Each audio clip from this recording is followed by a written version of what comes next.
Persiapan sudah dimulai jauh sebelum operasi Epic Fury dimulai. F-22 dipindahkan ke pangkalan di Israel dan Timur Tengah. Teheran belum siap. Saat operasi dimulai, F-22 Amerika datang ke Iran seperti hantu di malam hari, tak terlihat, tak terhentikan. Pembawa kehancuran besar terhadap markas-markas rahasia, dan sekarang senjata yang bisa digunakan Amerika Serikat sebagai ancaman yang selalu membayangi rezim Iran yang tengah terpuruk. Inilah yang telah dilakukan F-22 di Iran, dan dampaknya sangat besar. Yang kita tahu tentang F-22 di Iran adalah ini salah satu aset udara garis depan yang paling diprioritaskan Amerika Serikat. Pesawat ini dan F-35 sama-sama jet tempur siluman, meski perannya berbeda. F-35 bisa dianggap sebagai pengatur serangan tim berbagai pesawat yang dikerahkan Amerika Serikat. Dengan sensor canggih, jet-jet itu mengoordinasikan pergerakan di udara dan menyerang target militer berbahaya milik Iran. Sedangkan untuk F-22 pesawat ini juga dipenuhi dengan sensor, dan itu sangat penting. Pesawat ini menjadi spesialis penguasaan udara, jet yang digunakan Amerika Serikat dan Israel untuk menghancurkan target dan menguasai langit Iran. Pesawat tempur multirol ini telah menghancurkan pertahanan udara dan pangkalan rahasia Iran, serta mendukung pesawat lain melakukan aksi serupa. Rencana Amerika Serikat sukses, pertahanan udara Iran hancur. Pada 30 Maret, pasukan pertahanan Israel menyatakan sekitar 80% pertahanan udara Iran telah dihancurkan. Bukan kebetulan, minggu pertama operasi Epic Fury juga merupakan periode ketika F-22 paling dominan dalam melakukan serangan. Selama beberapa hari, jet-jet ini terbang di udara Iran tanpa terdeteksi pertahanan udara yang jadi target penghancuran. Sementara itu, F-22 telah menghancurkan markas-markas rahasia dan kemungkinan besar mereka berperan penting dalam menjaga Korps Garda Revolusi Islam atau IRGC tetap terkendali. Namun membongkar jaringan pertahanan udara Iran adalah pencapaian terbesar mereka sejauh ini. Saat ini, AS memiliki tingkat superioritas udara atas Iran sedemikian rupa sehingga mereka dapat menggunakan pembom B-52 yang sudah berusia puluhan tahun untuk melakukan misi di daratan. Ini tak akan terjadi jika Iran masih punya sesuatu yang bisa disebut jaringan pertahanan udara. B-52 itu sangat besar dan mudah dideteksi oleh sistem pertahanan modern. Fakta mereka terbang di seluruh Iran menunjukkan angka 80% untuk pertahanan udara Iran yang disampaikan Israel cukup akurat. Bahkan angka itu mungkin malah terlalu rendah. F-22 sangat berperan menciptakan lingkungan udara ini untuk pesawat Amerika. Namun itu belum semuanya. Kini setelah pesawat non-siluman terbang di atas Iran, F-22 beralih ke peran pendukung seperti yang sebelumnya dilakukan F-35 Amerika dalam operasi Epic Fury. Mereka mungkin tidak akan terus berada di peran itu selamanya. Situasi di Iran hampir memanas melampaui apa yang sudah kita lihat sejauh ini, dan kami akan membahas bagaimana F-22 akan terlibat dalam hal itu segera. Saat ini, F-22 terbang tanpa terdeteksi di Iran, mengumpulkan data intelijen, pengawasan, dan pengintaian. F-22 memiliki banyak sensor yang memungkinkannya melakukan hal tersebut, dan data ini tidak hanya digunakan oleh F-22 saja. Tentu saja, mereka juga akan tetap melakukan serangan terhadap markas rahasia Iran. Namun data yang mereka kumpulkan juga dikirim ke pesawat lama seperti F-16 dan pembom non-stealth yang dikerahkan Amerika di Iran. Pikirkan, apa artinya itu bagi Iran dan IRGC? Mereka tahu F-22 ada di udara, tapi tidak tahu lokasinya. Bahkan sebelum 80% pertahanan udara dan radar yang terpasang pada sistem-sistem itu hancur, mereka tetap tidak bisa menemukannya. F-22 kini mengumpulkan data target lalu mengirimkannya ke pesawat lain agar mereka bisa menyerang. Sementara F-22 berpindah sektor untuk mengumpulkan data baru. Pendekatan berlapis untuk serangan udara ini dimungkinkan karena Amerika Serikat cepat menguasai superioritas udara dengan beberapa F-22 turut berperan sejak operasi Epic Fury dimulai. Yang terburuk bagi rezim Iran adalah mereka tak bisa berbuat apa-apa soal ini. F-22 dapat menyamarkan dirinya kapan saja, memungkinkannya tetap berada dalam jangkauan radar Iran yang tersisa tanpa terlihat. F-22 bisa mendeteksi radar tersebut dan menyerang jika perlu, atau memanfaatkan silumannya untuk memilih banyak koridor udara aman di wilayah udara Iran. Pesawat lain hanya perlu menuju lokasi yang diinformasikan F-22 dan menembakkan munisi jarak jauh untuk menghancurkan target di mana-mana. Dan target-target memang sedang dihancurkan secara besar-besaran. Jumlah target yang berhasil dihantam militer Amerika Serikat dalam operasi Epic Fury sudah lebih dari 11.000 hingga 29 Maret, dan angka ini akan terus bertambah jika eskalasi yang tadi kami sebutkan benar-benar terjadi. Sedangkan untuk IRGC, mereka dan para pemimpinnya hidup dalam keadaan tidak aman terus-menerus dengan F-22 yang terbang di atas kepala mereka. Jet tempur ini mungkin contoh paling mematikan dari keunggulan teknologi Amerika Serikat atas Iran. Bagi IRGC, keunggulan itu adalah salah satu alasan banyak tokoh penting mereka sudah dieliminasi. Euronews menyoroti beberapa di antaranya. Jumlah pejabat senior rezim Iran yang tewas hingga 21 Maret disebut telah mencapai sedikitnya 70 orang. Di antara mereka adalah Ali Mohammed Naini yang merupakan juru bicara IRGC. Dia mungkin bukan korban terpenting, tapi dia adalah figur utama yang sering tampil mewakili IRGC. Orang lain yang telah tewas jauh lebih penting bagi respons yang sedang coba dibangun IRGC terhadap Amerika Serikat. Hari pertama operasi Epic Fury yang seharusnya menjadi momen paling aktif bagi F-22 Amerika mengakibatkan kematian Mohammed Pakpur yang merupakan panglima tertinggi IRGC. Sejak saat itu, IRGC telah kehilangan beberapa perwira dari cabang Lebanon dan Palestina, serta mantan wakil koordinator Korps Ali Hashemi. Komandan senior pasukan Dirgantara IRGC, Esmail Degan, telah dieliminasi. Begitu juga dengan perwira lain yang terkait dengan IRGC namun berbasis di negara lain. Apakah F-22 langsung melakukan serangan ini? Kita tidak tahu pasti, tapi kemungkinan besar mereka memberi intelijen pada pesawat yang menyingkirkan semua pemimpin IRGC, meski bukan pesawat itu yang menembakkan rudal dan bom. Inilah alasan IRGC dan anggota yang tersisa merasa sangat tidak aman. Entah mereka tahu ada F-22 di langit atau tidak, ancamannya tetap ada. Terkadang ancaman muncul dari arah tak terduga, karena F-22 bisa berbagi banyak data dengan platform udara lain di Iran. Kami serius saat mengatakan Iran tak siap hadapi kekuatan penuh F-22. Namun rezim dan IRGC seharusnya sudah tahu apa yang akan terjadi. Kami telah membahas kemampuan F-22 yang menjadikannya pilihan ideal untuk operasi Epic Fury. Pesawat ini siluman dengan sensor dan daya tembak berbahaya. Angkatan Udara AS Serikat menjelaskan, F-22 menggabungkan kemampuan siluman dan daya manuver, sehingga sangat sulit dilacak dan dihadapi di udara. Jet ini mampu mencapai Mach 2 dan Super Cruise, yaitu mempertahankan kecepatan supersonik tanpa afterburner, sehingga sulit terdeteksi radar Iran. Dengan jangkauan lebih dari 1.850 mil, F-22 juga dapat terbang berulang kali di atas target sebelum kembali ke pangkalan. Dan soal daya tembak, jet ini punya semua yang dibutuhkan untuk menghancurkan apapun yang ada di jalurnya, dengan asumsi tidak memanggil pesawat lain untuk menyelesaikan tugasnya. Sebuah F-22 dilengkapi dengan meriam M61A 220 mm, lengkap dengan 480 peluru yang dapat menghancurkan target seperti drone dan bangunan yang tidak diperkuat di darat.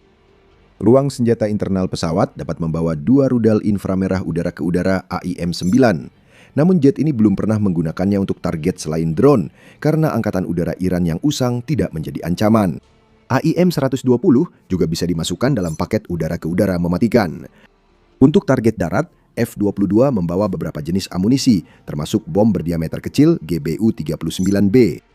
Dengan berat 250 pon bom ini, presisi menghantam hampir semua target darat dan cukup kecil agar F-22 bisa menyerang berkali-kali tanpa mengorbankan silumannya. Jika F-22 tidak memakai bom itu, pesawat ini bisa dipersenjatai GBU-32 Joint Direct Attack Munitions seberat 1.000 pon yang mampu menghantam sasaran dengan daya hancur besar saat diperlukan. Semua ini adalah informasi publik. Angkatan Udara Amerika Serikat bahkan sudah jelas memberitahu Iran bahwa F-22 akan datang untuk menghancurkan infrastruktur militer IRGC. Iran tetap tak menyadari kehancuran besar yang akan datang, meski seharusnya bisa memperkirakannya tanpa semua detail ini. Itu karena tahun 2013 mengungkapkan kepada Iran betapa efektifnya F-22 jika benar-benar dikerahkan di wilayahnya. Insiden ini sudah menunjukkan mengapa pesawat ini efektif. Namun, sebelum membahasnya lebih dalam, Anda sedang menonton The Military Show. Jika Anda belum berlangganan, sekarang adalah waktu yang tepat untuk menjadi pelanggan terbaru di saluran kami. Jadi, tahun 2013 apa yang terjadi? Pada tahun itu, Su-25 Iran, salah satu jet serang terbaik Angkatan Udara Iran warisan era Soviet, mencoba mencegat drone Predator MQ-1AS di wilayah udara internasional. Jet Iran gagal, namun insiden itu membuat ARSK yakin untuk mengirim pesan ke Iran. AS mengerahkan F-22 untuk mengawal drone mereka, yang berujung pada salah satu pengalaman paling memalukan dalam sejarah penerbangan Iran. Insiden tersebut melibatkan F-22 AS yang diterbangkan oleh Letnan Kolonel Kevin Satterfield mengawal drone Predator. Tak lama kemudian, sensor jet siluman Satterfield memperingatkan adanya 2 F-4 Phantom Iran yang mendekat. Pesawat tempur ini hebat di masanya, tapi pada 2013 seharusnya sudah di museum, bukan di wilayah udara yang diperebutkan. Para pilot pesawat itu tidak melihat F-22 milik Satterfield, sehingga ia melakukan manuver legendaris. Ketika F-4 mendekat mencegat drone Predator Amerika, Satterfield menerbangkan F-22 miliknya di bawah pesawat-pesawat itu. Di sana, dia diam sejenak sebelum menarik F-22 miliknya ke samping F-4 Iran dan memberikan pesan pamungkas, "Kalian sebaiknya pulang saja." Para pilot Iran mendengarkan, dan jika IRGC memperhatikan, mereka seharusnya sudah mempelajari semua yang perlu diketahui tentang F-22 yang sedang terbang di wilayah udara mereka saat ini. Pesawat tempur siluman Amerika merupakan pencapaian teknis yang sama sekali belum siap dihadapi oleh pertahanan Iran. Operasi Epic Fury membuktikan ribuan target dihantam langsung atau tidak langsung oleh jet ini yang tak terdeteksi radar dan pesawat Iran. AS kini tak hanya memberi peringatan di wilayah udara internasional, tapi juga menjatuhkan bom dan meluncurkan rudal di Iran. Dan IRGC tidak bisa berbuat banyak selain apa yang dilakukan pilot Iran 13 tahun lalu, melarikan diri, bersembunyi, dan berharap F-22 pergi. F-22 jadi sorotan di bulan pertama operasi Epic Fury. Kini pertanyaannya, apa yang akan dilakukannya selanjutnya? Disinilah situasi menjadi serius bagi F-22 di Iran. Sejauh ini mereka telah melakukan atau mendukung operasi udara. Target dihancurkan, markas rahasia diluluh lantakkan, dan serangan mematikan secara senyap dilakukan berulang kali. Sekarang saatnya eskalasi terjadi. Amerika Serikat tampaknya tengah bersiap melakukan invasi darat di Iran, dan F-22 kemungkinan besar akan berperan. 2 unit ekspedisi marinir, yaitu yang ke-31 dan ke-11, sedang menuju wilayah tersebut, atau dalam kasus yang ke-31 sudah berada di sana. Mereka akan bergabung dengan pasukan terjun payung Divisi Lintas Udara ke-82, sehingga AISREC memiliki sekitar 6.000 tentara elit di wilayah itu, bersama kru kapal yang membawa ke Teluk Persia. Prajurit-prajurit itu bergabung dengan sekitar 50.000 personel yang ditempatkan di pangkalan-pangkalan di seluruh Timur Tengah, memberikan Amerika Serikat kekuatan pasukan darat. Cukup untuk mencoba hampir semua hal, termasuk serangan ke daratan utama Iran sendiri. Namun daratan utama tampaknya bukan menjadi target. Dalam sebuah laporan pada 30 Maret, Al Jazeera mengklaim bahwa 2 pejabat Amerika Serikat yang tidak disebutkan namanya mengatakan bahwa Departemen Pertahanan sedang mempersiapkan serangan darat terhadap Pulau Karg.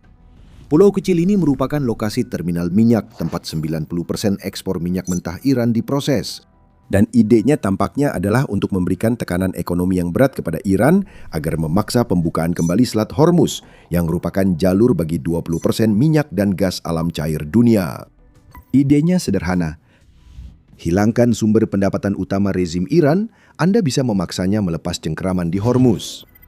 Pasukan darat bertugas masuk, mengambil alih, dan mempertahankan infrastruktur minyak Iran selama diperlukan.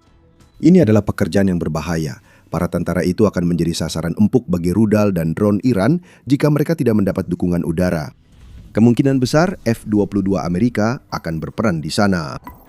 Pesawat tempur siluman ini dapat menyerang infrastruktur militer dan lokasi peluncuran rudal di Pulau Karg serta sepanjang pantai Selat Hormuz yang bisa mengancam pasukan Amerika di Pulau Karg.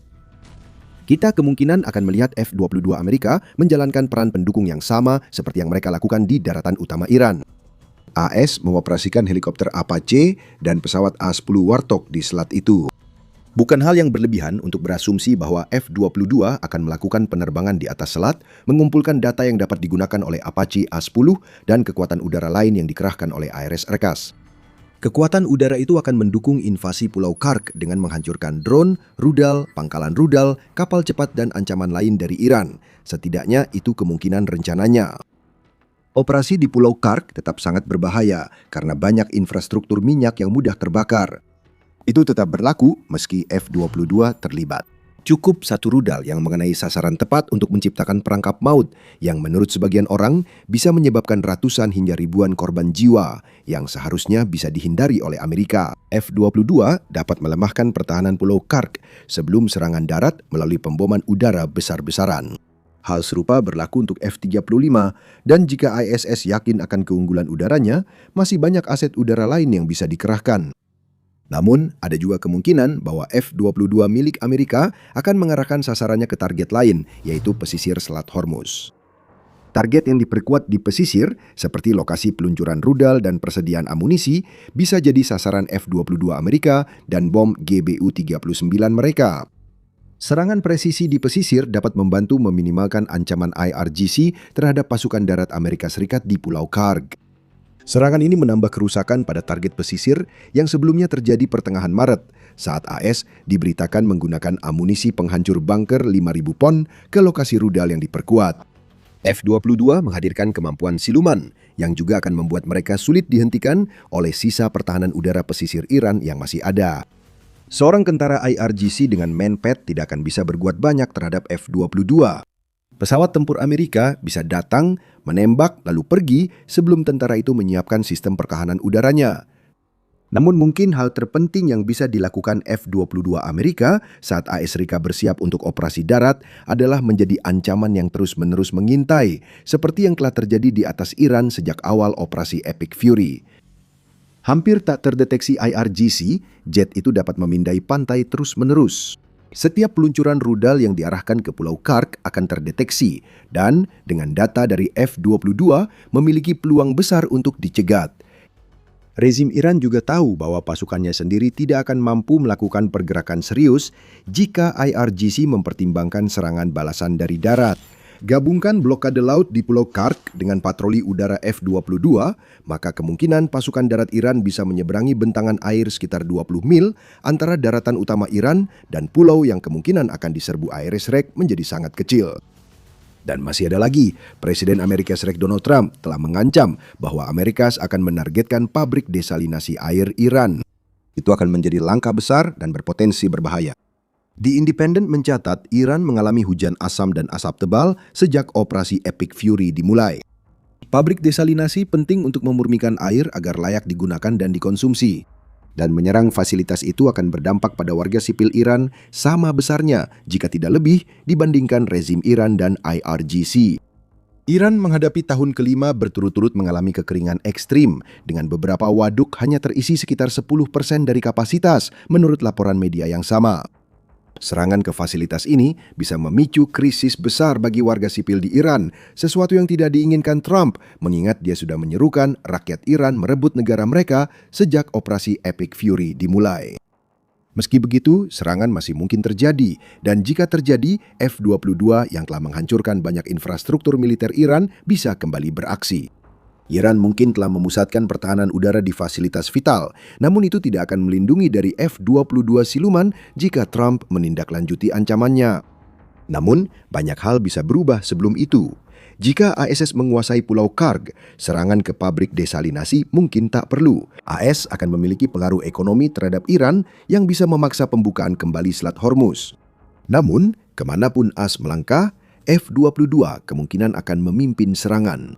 Mereka telah melakukan hal itu sejak awal operasi, dan itu tidak akan berubah saat Amerika Serikat bersiap untuk invasi darat. Saat AS memulai fase baru operasi Epic Fury dengan F-22 miliknya, negara-negara tetangga Iran di Teluk mulai melakukan serangan balasan. Setelah diserang rudal dan drone Iran, mereka bersiap merespons, yang dapat membuat Iran terdesat jika pasukan darat Amerika masuk. Tonton video kami untuk melihat perubahan keseimbangan kekuatan di Teluk. Jika Anda suka video ini, jangan lupa berlangganan The Military Show untuk mengikuti liputan kami tentang operasi Epic Fury. Terima kasih sudah menonton.